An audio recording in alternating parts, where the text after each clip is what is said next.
Hi అండి, అందరికీ నమస్తే. ఏడుండవ అక్క అనుకుంటున్నారా? అందరికీ నాగల చవితి శుభాకాంక్షలు అండి. శ్రావణ మాసంలో మొదటి నాగల చవితి శుభాకాంక్షలు. ఏడుండవ అంటావా? నాగల చవితి రోజు ఏడుంటాను ఫ్రెండ్స్. గుడికి వచ్చినాను, అమ్మవారి గుడికి. ఈరోజు కార్తీక మాసంలో నాగల చవితిని బాగా చేసుకుంటాను.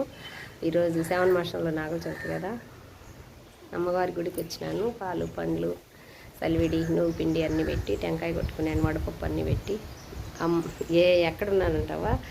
మా ఇంటి పక్కనే ఉంది కదా ఫ్రెండ్స్, నాగారపల్లమ్మ. మా అమ్మ గుడికి వచ్చినాను, మా అమ్మవారి గుడికి అనుకున్నా, మా అమ్మ గుడికి అయితే వచ్చినాను. అమ్మను ఒకసారి మీకు కూడా అందరికీ దర్శనం చేయించాను, చూడండి. ఓకేనా? చూడండి ఫ్రెండ్స్, అమ్మవారిని చాలా మహిమలు. ఏది చిన్న ఫంక్షన్ ఏం జరిగినా కూడా నేను మా అమ్మ గుడికే వస్తాను.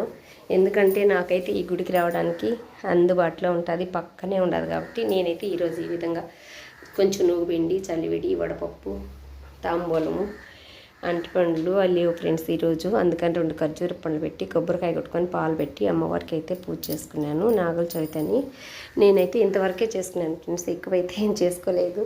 ఓకేనా? చూడండి, అందరూ అమ్మవారిని చూసి దర్శించుకోండి ఫ్రెండ్స్. ఇంటికైతే వెళ్ళిపోతున్నాను. ఇంట్లో కూడా పూజ అయిపోయింది. ఇంట్లో కూడా ఎలా చేసుకున్నాను చూపిస్తాను. చూడండి ఫ్రెండ్స్, ఇంట్లో కూడా ఈ విధంగా అయితే చేసుకున్నాను.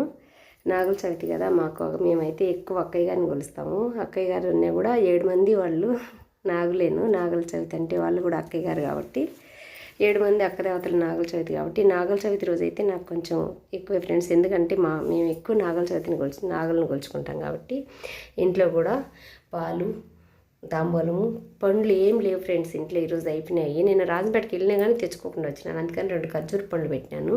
నువ్వు పిండి, సలిపిండి, వడపప్పు, కొబ్బరికాయ, ఇంకా ధూపం, దీపం, హారతి అన్నీ ఇచ్చేసుకొని ఈ విధంగా నాగల చవితి అయితే నాకైతే పూర్తి అయిపోయింది. ఇప్పుడైతే 11 అయినంతవరకు ఏం తినలా ఫ్రెండ్స్, ఉపవాసమే ఉన్నాను.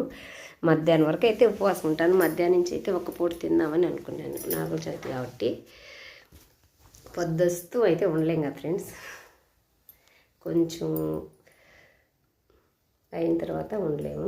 మధ్యాహ్నానికి అయితే పూజలు అయిపోతాయి కాబట్టి ఉంటాను. గుడికి కూడా వెళ్ళేసి వచ్చినాను. చూపిస్తున్నాను కదా మీకు అమ్మవారిని కూడా చక్కగా.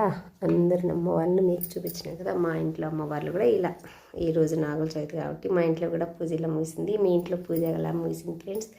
నచ్చితే ఒక లైక్ చేయండి. కొత్తగా చూసేవాళ్ళైతే మన ఛానల్ సబ్స్క్రైబ్ చేసుకోండి. అందరికీ నాగుల చవితి శుభాకాంక్షలు. ఓకేనా? బాయ్ మరి.